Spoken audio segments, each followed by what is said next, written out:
माता, सर्वप्रथम मैं आपके नाम के उचित अर्थ का वर्णन करूंगा। काली का अर्थ है काल, अर्थात समय, और काल सभी को समय के साथ निगलता रहता है।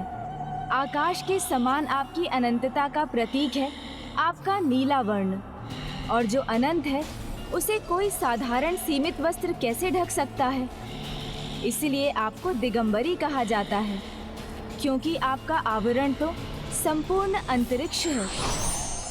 आपकी कटी में भुजाओं की माला शोभा पाती है, जो इसका संकेत देती है कि इन भुजाओं के बुरे कर्मों का समय समाप्त हो गया। आपके गले में शोभायमान मुंडों की माला ये बताती है कि आपने उनके बुरे विचारों पर नियंत्रण कर लिया है, और मृत्यु उपरांत उनकी आत्मा आप में समाहित हो जाती है। आपके मस्तक को सुशोभित करने वाला अर्धचंद्र इसका प्रतीक है कि आप ही जीवन दायिनी हैं। आपके श्वेत दंत सत्व के प्रतीक हैं। लाल जिह्वा रजस की, और आपका विकराल दिव्य रूप तमस का प्रतीक है। इसका अर्थ है तमस पर रजस से विजय पाई जा सकती है और रजस पर सत्व से। माँ, आपके वक्ष से सभी को पोषण मिलता है, और आपका भयंकर रूप जो दिखाई देता है वो इसका प्रतीक है कि माँ रूप में अंत और आरंभ सब आपसे ही है। माँ, आपकी दाहिनी ऊपरी भुजा निर्भयता की प्रतीक है, और निचली भुजा वरदान देने वाली है, अर्थात आप अपनी संतानों की रक्षा भी करती हैं और उनकी इच्छाओं की पूर्ति भी। माँ, आपकी बाईं ऊपरी भुजा में आपका खड्ग अज्ञानता को नष्ट करता है, और आपकी बाईं निचली भुजा में मुंड अज्ञानी अधर्मी को दंडित कर उस शीश में रहने वाले अहंकार, अज्ञानता और अधर्म के विनाश का प्रतीक है। किंतु सर्वाधिक महत्वपूर्ण है प्रभु महादेव का आपके चरणों तले होना, अर्थात शिव और शक्ति का सदैव साथ रहना ब्रह्मांड में संतुलन स्थापित करता है। शिव परम पावन सर्वोच्च चेतना स्वरूप हैं, तो आप माँ काली ब्रह्मांड की सर्वोच्च ऊर्जा हैं। शिव और शक्ति के अद्भुत दिव्य संयोग के बिना कोई सृजन संभव नहीं, अर्थात शक्ति के बिना शिव प्रकट नहीं हो सकते, और शिव की चेतना के बिना काली गतिमान नहीं हो सकती। और माँ, जब आपका बायां चरण आगे होता है तो आप दंडित करने वाली वाम काली होती हैं, और जब आपका दाहिना चरण आगे होता है तो आप दक्षिणा काली होती हैं, जो वरदानी हैं।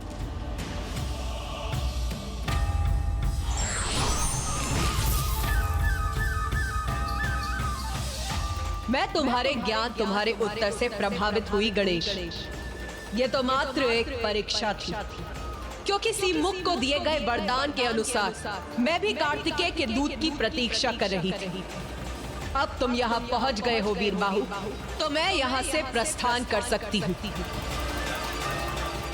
प्रणाम माता।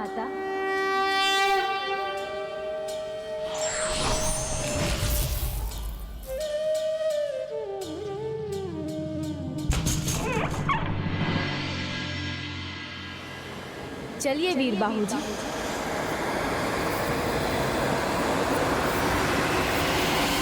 ओम ऐं ह्रीं क्लीं चामुंडाय विच्चे।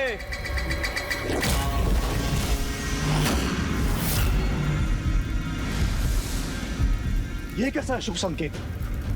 देवी की प्रतिमा से तेज क्यों जा रहा है? यहाँ सभी दीपक क्यों बुझ गए? ये अंधकार क्यों छा रहा है यहाँ?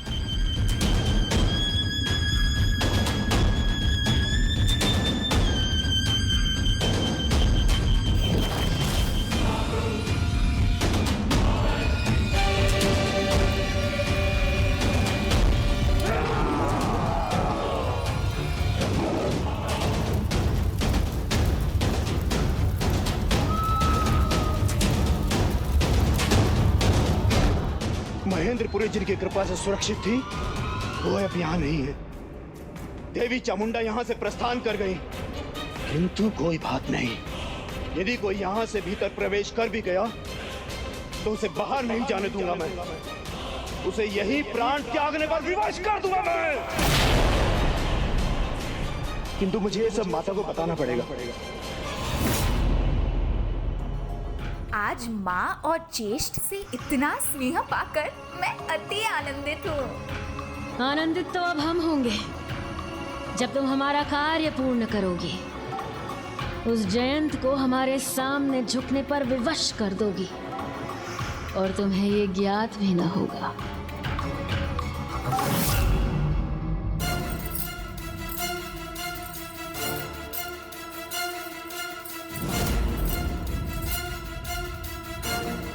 मैं पुत्री देवसेना को रोकूं तो कैसे रोकूं?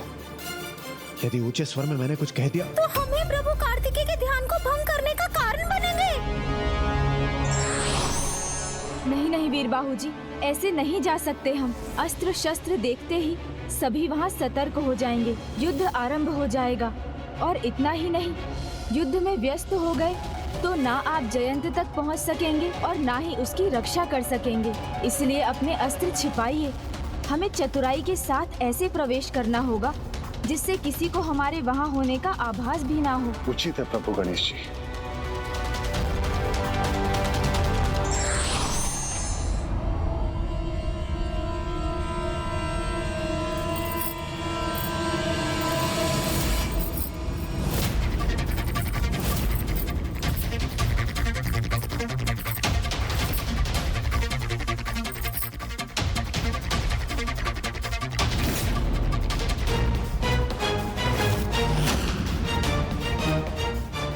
बस अब मेरा कार्य संपन्न होने ही वाला है।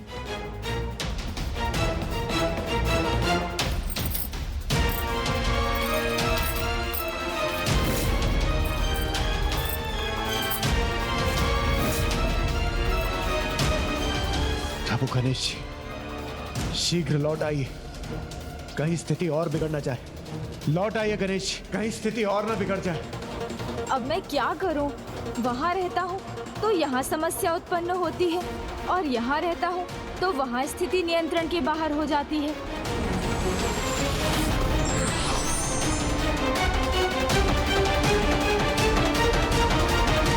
विघ्नहर्ता गणेश जी, शीघ्र लौट आइए शीघ्र।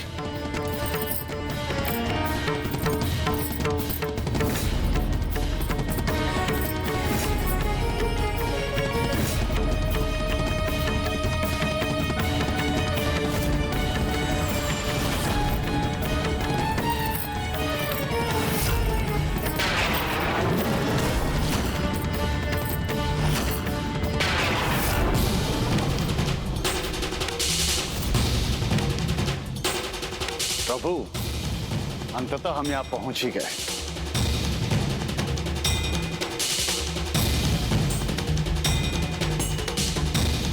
कहाँ चले गए प्रभु?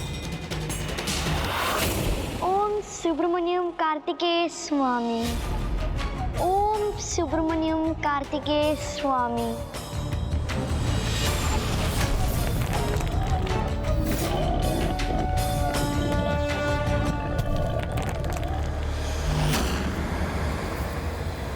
अब कोई भय नहीं है मुझे।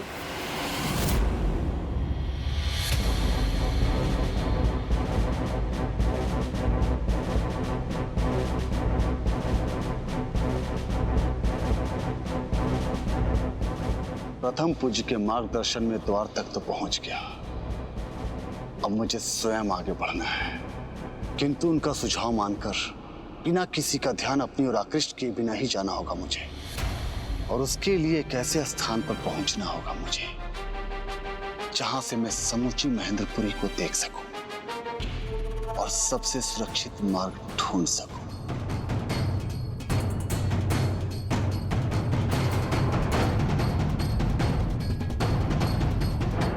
मिल गया, मुझे वो स्थान मिल गया। तो मुझे शीघ्रता से अपने अनुसार उचित चुनाव करने होंगे। किंतु गणेश जी अभी नहीं जाते तो अच्छा होता।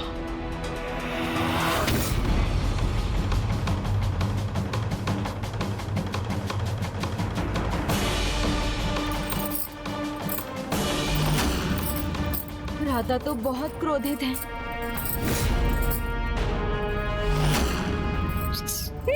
और भाभी माँ को इसका भान भी नहीं।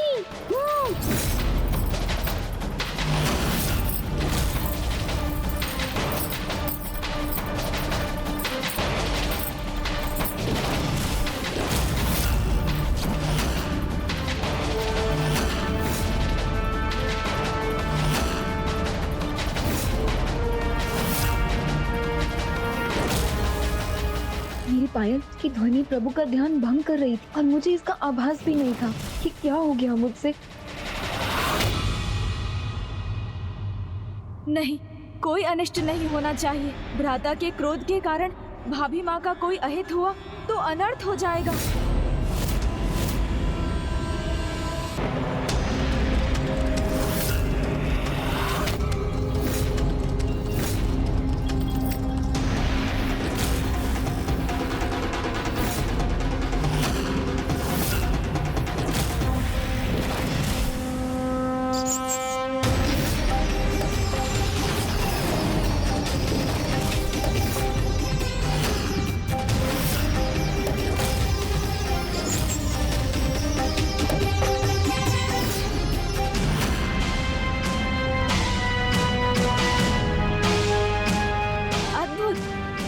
अविश्वसनीय।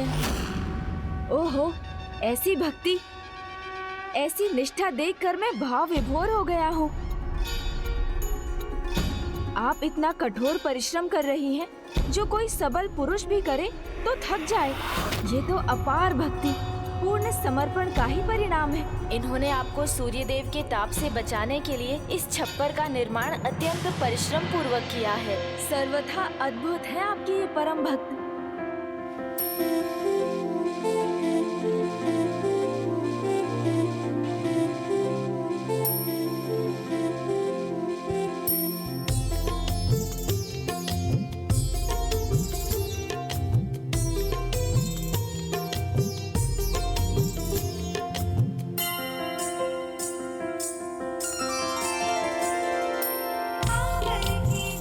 प्रभु, आप महान हैं। आपने पुनः रक्षा कर ली। सत्य, सर्वथा सत्य।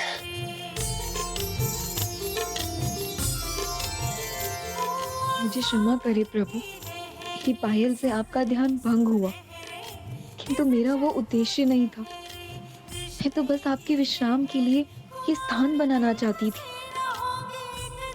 भक्ति में मेरे लिए इतना कुछ किया तुमने, तो मैं तुम्हें क्या दूं?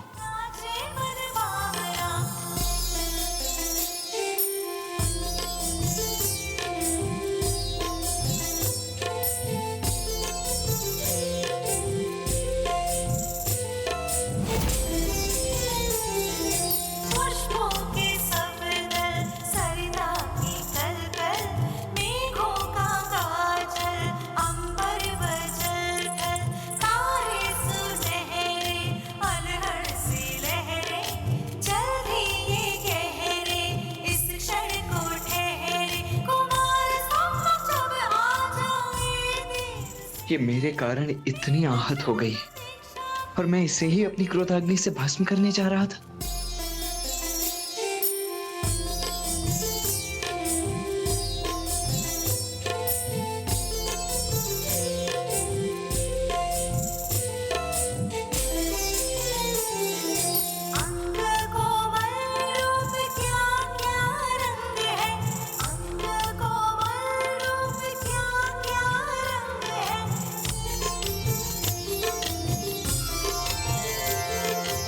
जब हृदय में ऐसा भाव हो तो बात ना भी करें तो भी विचार एक समान ही होंगे। इनके विचारों से ऐसा लग रहा है कि दोनों के मध्य वार्तालाप ही हो रहा है। अच्छा है, यहाँ अब स्थिति नियंत्रण में है और भ्राता की संध्या आरती का समय भी हो चुका है।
जला दो सारे दीपक।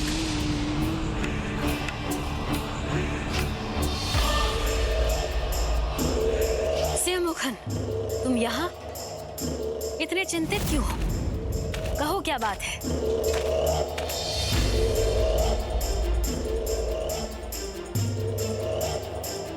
माता, हमारी नगरी महेंद्रपुरी देवी चामुंडा काली द्वारा रक्षित नहीं रही। मुझे वरदान देते समय उन्होंने कहा था, तुम्हारी इच्छा स्वीकार करती हूँ, मैं वरदान देती हूँ, मैं महेंद्रपुरी की रक्षा करूंगी। कि तू जब महेंद्रपुरी के भविष्य को एक नवीन दिशा देने वाला एक दूत, उसका एक सच्चा भक्त यहाँ पहुँचेगा, मैं उसी दिन तुम्हारी नगरी छोड़कर चली जाऊंगी।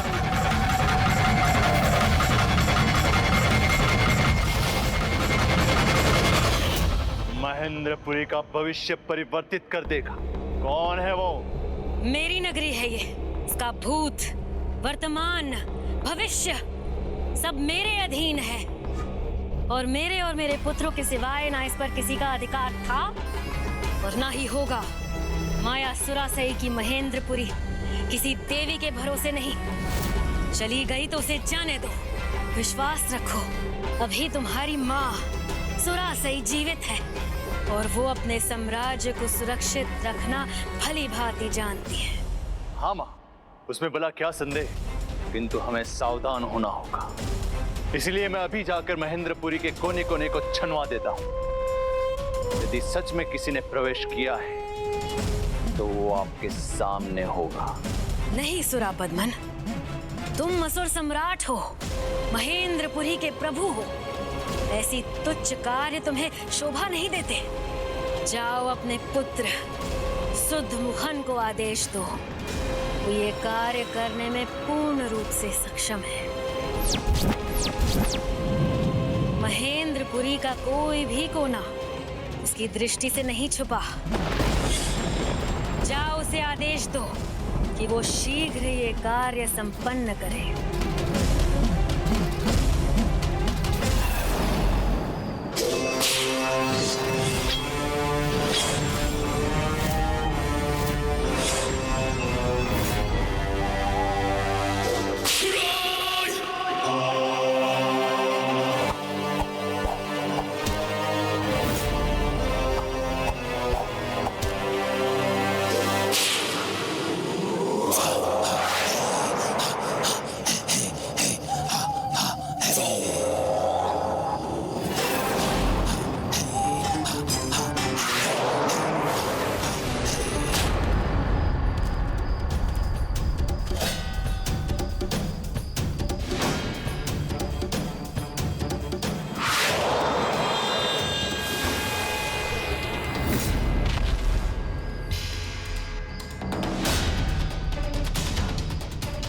बस इसके ऊपर अब पहुंच ही रहा हूं। अब मैं इस नगरी पर अपनी दृष्टि रख सकूंगा।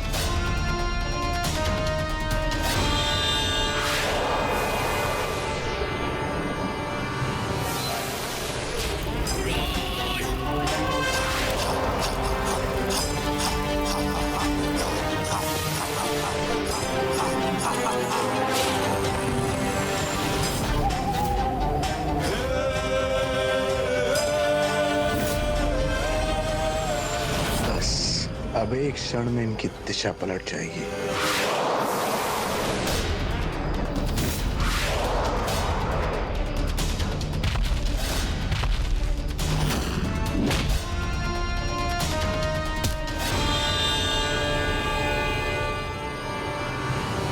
अब मैं उच्चतम स्थान पर पहुंचा हूं।